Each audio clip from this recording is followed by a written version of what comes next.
10th maths பயிற்சி 1.4 4th சம்மு எஃப்ங்கிற சார்பு n2nன்னு சொல்லிட்டாங்க. f of x equal to 2x minus 1 என வரையறுக்கப்பட்டால் அது ஒன்றுக்கொன்றான சார்பு, ஆனால் மேல் சார்பு இல்லை என காட்டுகன்னு சொல்லியிருக்காங்க. இப்போ நமக்கு வந்து எஃப்ங்கிற சார்பு வந்து n2nன்னு சொல்லிட்டாங்க. என்னன்னா நமக்கு தெரியும் இயல் எண்கள் வந்து 1லேருந்து ஸ்டார்ட் ஆகும். சார்பு வந்து f of x equal to 2x minus 1ன்னு கொடுத்துட்டாங்க. இப்போ நம்ம கொடுத்துருக்கிற சார்பு எடுத்து எழுதிக்கலாம். f of x equal to 2x minus 1. என்னோட வேல்யூ நேச்சர் நம்பருங்கிறதுனால 1லேருந்து ஸ்டார்ட் ஆகும். 1 2 3 எக்ஸெட்ரா. எக்ஸுக்கு பதிலாக எண்ணில் இருக்கிற ஒவ்வொரு வேல்யூவும் அப்ளை பண்ணி சார்பு கண்டுபிடிக்கலாம். எக்ஸுக்கு பதிலாக 1 எடுத்துக்கலாம். x equal to 1ன்னு எடுத்துட்டோன்னா f of 1 equal to x இருக்கிற இடத்துல 1ன்னு அப்ளை பண்ணியிருக்கோம். அப்போ இங்கே 2 இன்ட்டு எக்ஸுக்கு பதிலாக 1 minus 1, 2 into 1 2 minus 1 equal to 2 minus 1 1. அடுத்து எக்ஸோட வேல்யூ 2 எடுத்துக்கலாம். X equal to 2, f of 2 equal to x இருக்கிற இடத்துல 2ன்னு அப்ளை பண்ணோம். அப்போ 2 into 2 minus 1, 2 into 2 4 minus 1 equal to 4 minus 1 3. அடுத்து எக்ஸோட வேல்யூ 3ன்னு எடுத்துக்கலாம். X equal to 3, f of 3 equal to எக்ஸுக்கு பதிலாக 3ன்னு அப்ளை பண்ணணும். இப்போ 2 into 3 minus 1, 2 into 3 6 minus 1, 6 minus 1 5. அடுத்து எக்ஸோட வேல்யூ 4ன்னு எடுத்துக்கலாம். எஃப் ஆஃப் 4 ஈக்குவல் டு எக்ஸுக்கு பதிலாக 4ன்னு அப்ளை பண்ணணும். 2 into 4 minus 1 equal to 2 into 4 8 minus 1, 8 minus 1 7. அடுத்து எக்ஸோட வேல்யூ 5ன்னு எடுத்துக்கலாம்.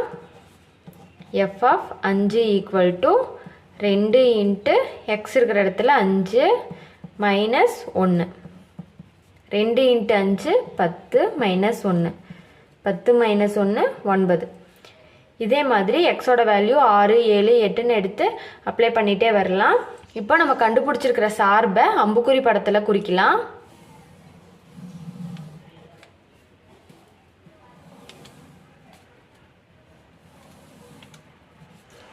நமக்கு எஃப்ங்கிற சார்பு வந்து n2nன்னு கொடுத்துருக்காங்க. என்னென்னா நமக்கு தெரியும் இயல் எண்கள் 1 2 3 4 போயிட்டே இருக்கும்.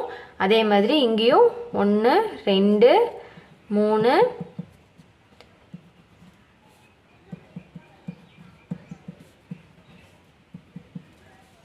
போயிட்டே இருக்கும்.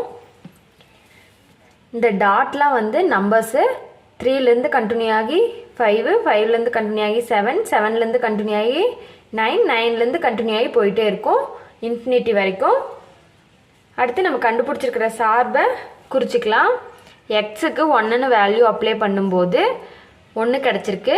அப்போது எண்ணில் 1லேருந்து 1க்கு.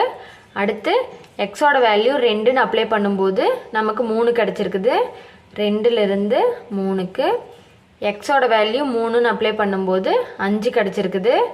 3லேருந்து 5க்கு. எக்ஸோட வேல்யூ 4ன்னு அப்ளை பண்ணும்போது 7 கிடச்சிருக்கு. 4லேருந்து 7க்கு.